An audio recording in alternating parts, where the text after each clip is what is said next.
Good morning students. നമുക്ക് അടുത്തായിട്ട് Poisson's ratio എന്താണെന്ന് നോക്കാം. Poisson's ratio.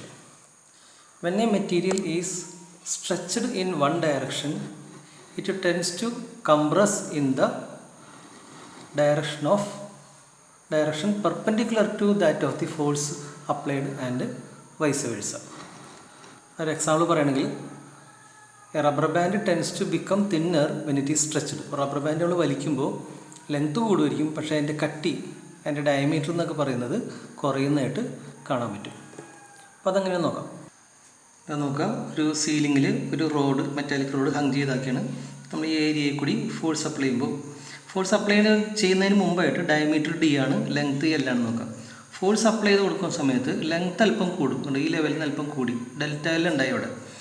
പക്ഷേ ഡയമീറ്റർ ചെറുതായിട്ട് കുറയും. അപ്പോൾ ഓൾഡ് ഡയമീറ്റർ ഡി, ഇപ്പോഴത്തെ ഡയമീറ്റർ D1 എന്ന് വിചാരിക്കുക. ഇത് ത്രൂ ഔട്ടായിട്ട് കുറയും, കാണിക്കാൻ സൗകര്യത്തിലാണ് സെൻറ്ററിൽ മാത്രം കുറഞ്ഞായിട്ട് കാണിച്ചിരിക്കുന്നത്. അപ്പോൾ what is A change in diameter? That is നമുക്ക് ഇങ്ങനെ കാണാൻ പറ്റും, ഡെൽറ്റ ഡി എന്ന് കാണാൻ പറ്റും. This change in diameter. അപ്പോൾ ഡെൽറ്റ എൽ ബൈ എൽ എന്ന് പറയുന്നതാണ് ഇവിടുത്തെ ലോഞ്ചിറ്റ്യൂഡിനൽ സ്ട്രെയിൻ അഥവാ ലെങ്ത് വൈസ് ഉണ്ടായിരിക്കുന്ന സ്ട്രെയിൻ.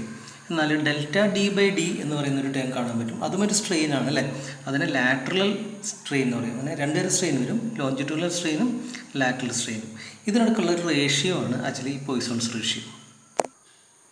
അപ്പോൾ നേരത്തെ പറഞ്ഞ പോലെ ലോഞ്ചിറ്റ്യൂഡിനൽ സ്ട്രെയിൻ എന്ന് വെച്ചാൽ change in length by original length.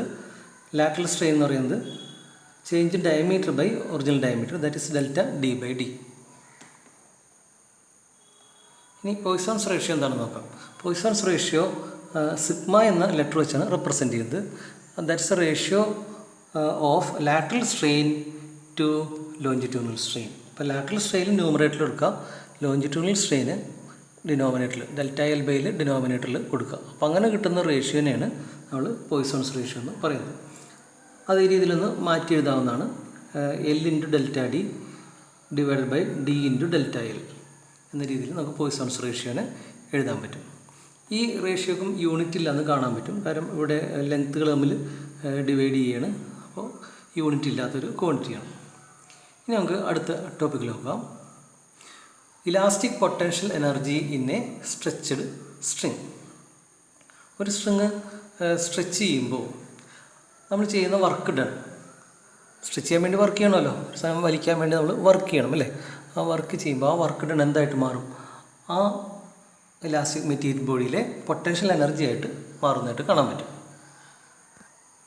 അപ്പോൾ നോക്കുക, the work done to deform a body against interatomic force ഈ stored as elastic potential energy. അപ്പോൾ ഇതാണ് ഒരു സ്ട്രിങ് എന്ന് വിചാരിക്കുക, ഒരു സ്ട്രിങ് ആണെന്ന് വിചാരിക്കുക. ഈ സ്ട്രിങ്ങിൻ്റെ ഇനീഷ്യൽ ലെങ്ത്ത് എൽ ആണെന്ന് വിചാരിക്കുക. പിന്നെ നമുക്ക് ആക്ച്വലി നോ ഡിസ്പ്ലേസ്മെൻറ്റിൽ നിന്ന്, ന്യൂട്രൽ സ്റ്റേജിൽ നിന്ന് എൽ ലെങ്ത്തിലേക്ക് വലിക്കുമ്പോഴുള്ള ഞാൻ ചെയ്ത വർക്ക് ഡൺ കാണണം. അപ്പോൾ അതിനുവേണ്ടി നമ്മൾ എന്ത് ചെയ്യുന്നത് വെച്ചാൽ ആദ്യം ഫുൾ അങ്ങോട്ട് വലിക്കില്ല, അതിന് വരെ ചെറുതായിട്ടൊന്ന് വലിച്ചു നോക്കും. ഒരു ഡി എൽ ലെങ്ത്ത് ഒന്ന് മൂവ് ചെയ്യും. അപ്പോൾ അതാണ് ഇവിടെ എഴുതിയിരിക്കുന്നത്. The work done for A small elongation, ചെറുതായിട്ടൊന്ന് ഇലോങ്ങേറ്റ് ചെയ്ത് നോക്കും. അപ്പോൾ ഉള്ള വർക്ക് ഡൺ നമുക്ക് DW എന്ന് എഴുതാം. എന്തായാലും ആ ചെറിയ ഇലോങ്ങേഷൻ സമയത്ത് ഞാൻ അപ്ലൈ ചെയ്ത ഫോഴ്സ് കൂടി വരികയാണ്, ശരിയാണ്, ഫോഴ്സ് കൂടി വരികയാണ്. എങ്കിൽ ചെറിയ ലെങ്ത്തിൽ ആൾമോസ്റ്റ് ആ ഒരു ടൈം ഇൻ്റർവെല്ലിൽ ആ ഒരു DL ലെങ്ത്ത് മൂവ് ചെയ്യുന്ന സമയത്ത് ഫോഴ്സ് ആൾമോസ്റ്റ് കോൺസ്റ്റൻ്റ് ആയിരുന്നു. ആ എഫ് കോൺസ്റ്റൻ്റ് ആയിട്ടുള്ള ഫോഴ്സിൻ്റെ വാല്യൂയാണ് എഫ് എന്ന് എടുക്കുക. അപ്പോൾ നമുക്ക് എഴുതാം ഫോഴ്സിൻ്റെ ഡിസ്പ്ലേസ്മെൻറ്റ് എന്ന് ആ സ്മോൾ വർക്ക് ഡണ്ണിന് എഴുതാം. ഇനി നമുക്ക് ആ ലാർജ് വർക്ക് ഡൺ കാണണം. എന്തിനാണ്? 0 തുടങ്ങി എൽ വരെ ഡിസ്പ്ലേസ് ചെയ്യാൻ ആവശ്യമായ ടോട്ടൽ വർക്ക് ഡൺ കാണാൻ ഈ എഫിൻ്റെ DLനെ ഇൻ്റഗ്രേറ്റ് ചെയ്യുന്നു. അപ്പോൾ ഇൻ്റഗ്രേഷൻ പ്രോസസ്സിൽ നമുക്ക് വൈയുടെ ഇക്വേഷൻ നമുക്കറിയാം, Young's modulus FL/A into L നമുക്കറിയാം. അപ്പോൾ അവിടെ A ഇൻറ്റു ഡെൽറ്റ എല്ലാണ്, ഇവർ ഡെൽറ്റ എൽ എന്നല്ല പകരം എഴുതിയിരിക്കുന്നത്, എൽ എന്ന് തന്നെ എഴുതിയിരിക്കുന്നു കേട്ടോ. ഈ എല്ല് ഇനീഷ്യൽ ടോട്ടൽ ലെങ്ത്ത്, ഇത് ലോങ്ങേഷൻ അഥവാ ഡെൽറ്റ എല്ലിന് പകരമാണ് ഒരു എൽ എന്ന് എഴുതിയിരിക്കുന്നത്. A ഇൻറ്റു ഡെൽറ്റ എല്ലാണ് വേണ്ടത്. ഓക്കെ, സോ എഫിന് വേണ്ടി ഇക്വേഷൻ മാറ്റി എഴുതുക, കാരണം ഇവിടെ ഈ എഫിന് സബ്സ്റ്റിറ്റ്യൂട്ട് ചെയ്യാൻ വേണ്ടിയാണ്. എഫിന് വേണ്ടി ഇക്വേഷൻ മാറ്റി എഴുതിയപ്പോൾ YAL ബൈ ഡെൽറ്റ എൽ എന്നുള്ള ആ ടേം ഇവിടെ സബ്സ്റ്റിറ്റ്യൂട്ട് ചെയ്യുന്നു. സോ ഇൻറ്റു DL, ആ DL ഇവിടെ തന്നെയുണ്ട്. ഇനി ആ ഇൻ്റഗ്രേഷൻ മുമ്പോട്ട് പോകുമ്പോൾ നമുക്ക് കാണാൻ പറ്റും. ഇവിടെ നമുക്ക് ഈ വൈ എ ഇനീഷ്യൽ ലെങ്ത്ത്, ഈ സ്ട്രിങ്ങിൻ്റെ ഇനീഷ്യൽ ലെങ്ത്ത് അത് കോൺസ്റ്റൻ്റ് ആണല്ലോ, അത് മാറില്ല. അപ്പോൾ ആ 3 കൂട്ടരെയും പുറത്തേക്ക് എടുക്കുന്നു. ഇൻ്റഗ്രേഷൻ നടത്തുന്നത് എല്ലിൽ മാത്രമാണ്. ഈ സ്മോളിൽ മാത്രം ഇൻ്റഗ്രേറ്റ് ചെയ്യുമ്പോൾ നമുക്ക് എന്ത് കിട്ടും? ആൻസർ L²/2 എന്ന് ആൻസർ കിട്ടും. ഈ ലിമിറ്റ് അപ്ലൈ ചെയ്താൽ അതൊക്കെ തന്നെ വരിക, L²/2 - 0²/2. അപ്പോൾ അപ്പോഴും ഇത് തന്നെയാണ് നമുക്ക് ആൻസർ കിട്ടുക. ഇനി ഈ ഇക്വേഷൻ രീതിയിലേക്ക് മാറ്റി എഴുതി സെയിം തന്നെയാണ്. അതിനുശേഷം നമുക്കൊന്ന് ഗ്രൂപ്പ് ചെയ്ത് മാറ്റി എഴുതി. ഇതിനെ എങ്ങനെ ഗ്രൂപ്പ് ചെയ്തു? ഗ്രൂപ്പ് ചെയ്ത് എങ്ങനെയാണ്? Half into Y into L/L. ഇത് സംഭവം Δ/L/L ആണ് കേട്ടോ. ഇവർ L എന്ന് പറയുന്നത് സ്മോളിൽ നിന്ന് ഉദ്ദേശിക്കുന്നത് Δ/L തന്നെയാണ്. നമ്മൾ നേരത്തെ പഠിച്ച Δ/L തന്നെയാണ്. അപ്പോൾ L/L അതിൻ്റെ സ്ക്വയർ